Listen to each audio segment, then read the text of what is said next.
అంటే 4 అవుతుంది, చాయ్ పెట్టవా? అట్లే కొంచెం స్నాక్స్ చేయదన్నా స్నాక్స్ మంచిది. చేయాలనా? ఏం స్నాక్స్ చేసుకుందాం?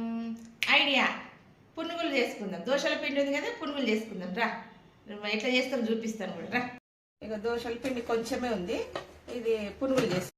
ఇక కొంచెం చిటికెడు నూనె పోసి, పప్పు, ఈ కాజు నోటికి తలుగు టేస్ట్ ఉంటుంది. కరివేపాకు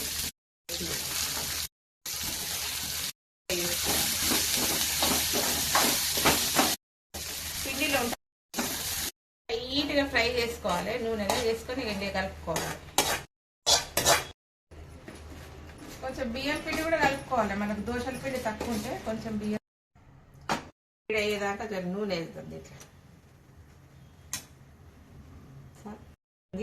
ఇట్లా నూనె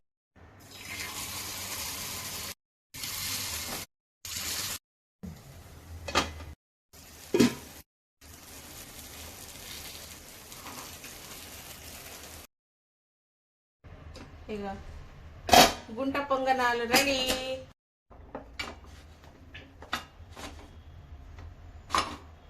రెడీ అయిపోయిందండి.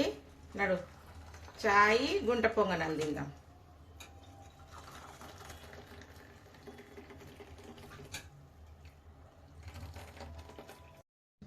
చాయ్ గుంట పొంగనాలు రెడీ. నడు, టీ టైం, స్నాక్స్ టైం అడిగినావు కదా, తిందాంపా. నడు.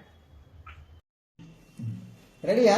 రెడీ. ఏమంటారు వీటిని? గుంట పొంగనాలు అంట. గుంట పొంగనాలు తిని చూడు.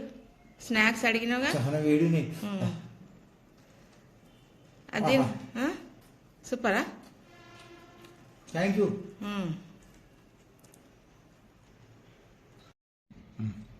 చూద్దాం టేస్ట్. గుంట పొంగనాలు మీరు టీ టైంలో మీరు ఏం తిన్నారు చెప్పండి. బా